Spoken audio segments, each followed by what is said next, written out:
Olá pessoal, aqui é o professor Nivaldo e nós vamos falar sobre a Era Vargas. Você já ouviu falar desse nome?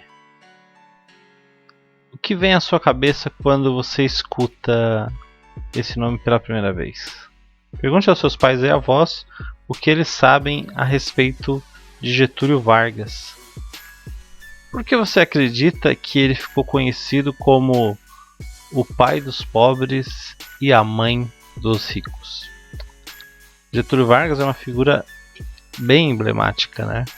Ele governou o Brasil por 19 anos no total. Nós vamos dar o primeiro período do Vargas no governo, que vai ser de 1930 a 1945, conhecido como Era Vargas, mas ele vai retornar, né, em 1950 a 55, a 54, melhor dizendo, eleito novamente pelo povo.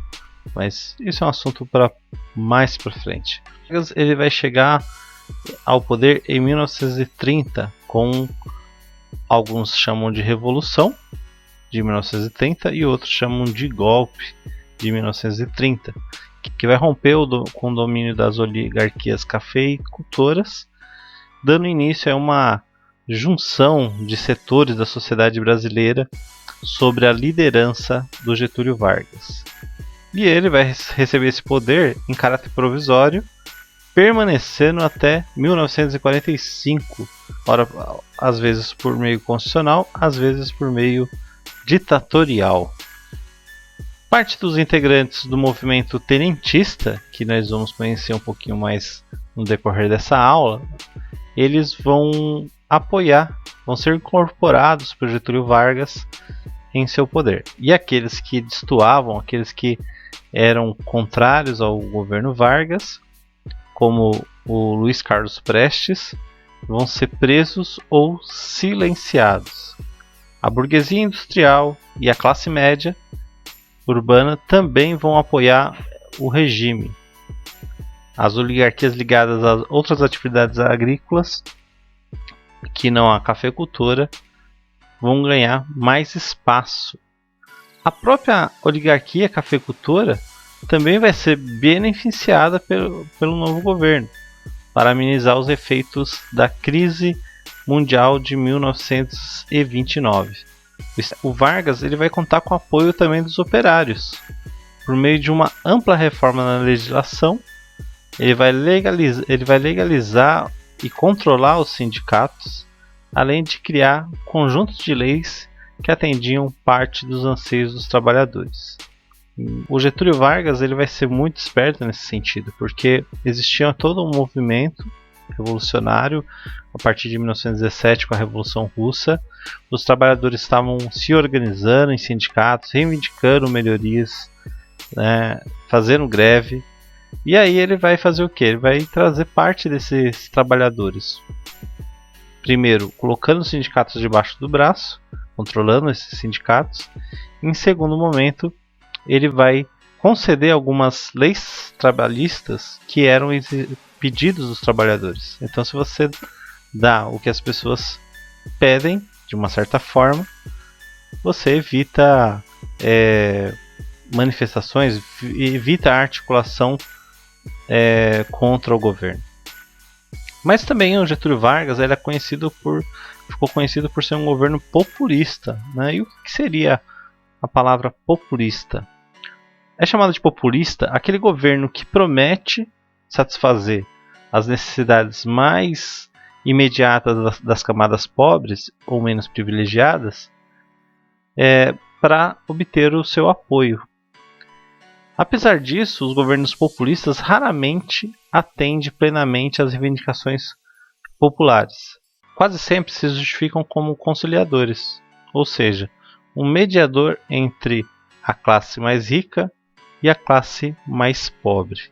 Então, o fato de muitas pessoas pobres ou de classes menos privilegiadas apoiarem um governo populista é porque elas podem ver ali algo que aparentemente seja vantajoso, né? Ou seja, que talvez aquele governo vá fazer alguma coisa por eles também.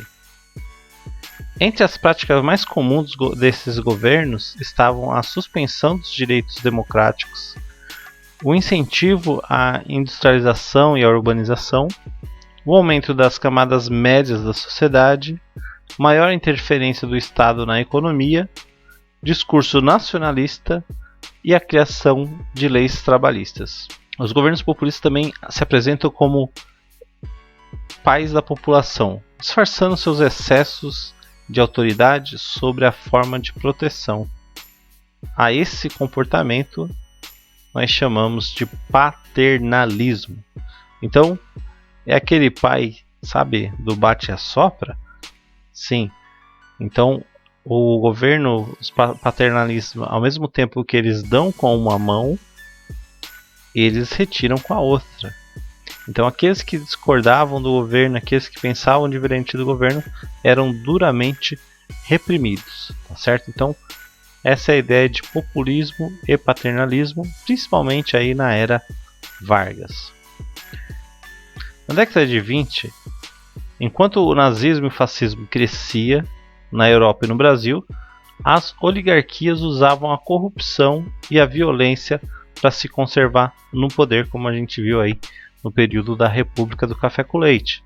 Então tinha fraudes, compra de votos, ameaça. Essa situação de opressão, ela vai gerar muitas revoltas, tanto no campo e na cidade, como nós vimos anteriormente, quando estudamos sobre a revolta da Chibata, a revolta da vacina, a guerra do contestado e a guerra de Canudos. Mas também, nos anos 20, nós tivemos uma revolta militar. Um grupo de militares canalizou sua revolta contra as oligarquias e, como seus líderes eles eram jovens oficiais do exército, o movimento ficou conhecido como tenentismo. Nós temos aí uma imagem, né, da coluna Prestes. E o grande evento, né, a grande revolta foi os 18 do Forte, que aconteceu no Forte de Copacabana. Primeiro, inicia-se com Arthur Bernardes, que era candidato à presidência da República na época, em 1922, que teria escrito uma carta onde ofendia os militares.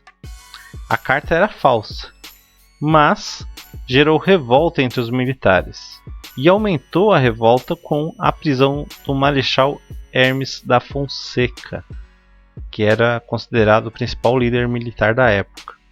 Em 5 de julho daquele ano, os militares do Forte de Copacabana pegaram as armas contra o governo, mas o governo interveio e forçou os revoltosos a ceder. 2 anos mais tarde, em São Paulo, os tenentistas exigiam então a deposição de Arthur Bernardes, que já era presidente da República, o voto secreto, que o voto naquela época era aberto, a obrigatoriedade do ensino primário, o ensino não era obrigatório no Brasil na época, e melhoria do ensino público. Essa era alguma das reivindicações dos tenentistas. As revoltas explodiram em Mato Grosso, Sergipe e no Amazonas, e foi duramente reprimida com numerosas forças militares e o apoio de aviões. Formaram a chamada Coluna Prestes. O principal líder, né, da Coluna Prestes era o capitão Luiz Carlos Prestes. Tá? A Coluna Prestes chegou a reunir cerca de 1.800 homens, percorreram cerca de 25 mil quilômetros pelo território brasileiro. Qual era a intenção deles nessa excursão pelo interior do Brasil? Primeiro, fugir da repressão e também tentar agregar aí mais pessoas para a luta armada contra o governo. Então, era chamada Guerra em Movimento. Né? Passaram coletando armamentos e munição por onde passavam, além de queimar registros de cobranças do governo. Eles diziam que aquilo era uma forma de libertar o povo dos abusos do governo. Então é muito parecido com o que a gente estudou, que a gente viu da questão do Canudos, né? O Antônio Conselheiro também não pagava os impostos, né? Falava que o governo era abusivo, rasgava as cobranças de impostos, ficavam colocadas em locais públicos lá nas cidades. Porém, depois de percorrer e serem constantemente oportunados por forças militares brasileiras, do Exército Brasileiro, do Exército Federal, eles acabaram se retirando para a Bolívia. Vocês lembram também que quando a gente falou do cangaço, que os cangaceiros até receberam fuzis para reprimir a coluna Prestes. Aí nós temos uma imagem que mostra o percurso que a coluna Prestes desenvolveu. Então a gente pode ver aí que saiu, né, antes era a coluna gaúcha e a coluna paulista, que eram duas colunas, saíram uma de São Paulo e outra de Minas, de Rio Grande do Sul. Eles se encontraram ali mais ou menos no Paraná e seguiram pelo interior do Paulista, passando aí pelo Centro-Oeste, passando pelo Nordeste, até voltar e acabar indo para a região da Bolívia. Não? E como o Vargas chegou ao poder? A gente pode dizer que a chegada do Vargas ao poder, ela coincide com o fim da era da política do café com leite. Existia aquele acordo que nós já estudamos, onde os mineiros indicavam o presidente em um ano e os paulistas indicavam em outro. Lembrando que isso não era via de regra, existiam outros estados que pertenciam a essas alianças, né? Mas só que paulistas e mineiros praticamente predominavam esse cenário. Então era a vez dos mineiros indicarem um representante, só que os paulistas, né, naquela época quem estava no governo era o Washington Luiz. O presidente Washington Luiz vai indicar o Júlio Prestes para ser o presidente da República.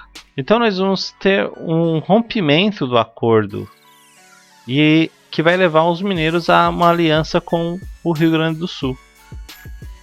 Nessa aliança eles formam a chamada Aliança Liberal, onde eles vão lançar Getúlio Vargas para presidente e o paraibano João Pessoa como vice. No meio desse conflito entre paulistas e mineiros, nós vamos ter aí a crise de 1929, com o aumento do descontentamento das pessoas com o governo Washington Luiz, devido a boa parte pela crise também, o agravamento da situação social no Brasil por conta da crise de 29, vai existir o aumento também da popularidade do Getúlio Vargas. O Getúlio Vargas vai começar a ficar mais popular entre as pessoas. Nas eleições para presidente, era cogitada a vitória do Getúlio Vargas. Porém, no final do pleito, acaba ocorrendo a vitória de Júlio Prestes. Esse pleito de 1930 ele vai ser recheado de fraudes e de violência. E aí os perdedores, no caso aí o Vargas, vai acusar os paulistas de fraudes eleitorais. O clima vai esquentando e vai piorar depois da morte de João Pessoa. João Pessoa vai ser assassinado. E isso vai levar o tom entre os que defendiam Getúlio Vargas e aqueles que defendiam Júlio Prestes. Em 3 de outubro de 1930, Getúlio Vargas ele vai marchar para a capital do país para tomar o poder. Mas antes de ele chegar até lá, ele recebe de uma junta militar o poder, que vai ser entregue a Getúlio Vargas em caráter provisório. Bom, pessoal, essa foi a primeira parte da nossa aula sobre a Era Vargas. Na próxima aula, veremos sobre as 3 fases do governo Getúlio Vargas: o governo provisório, o governo constitucional e o Estado Novo. Obrigado a todos e até a próxima aula.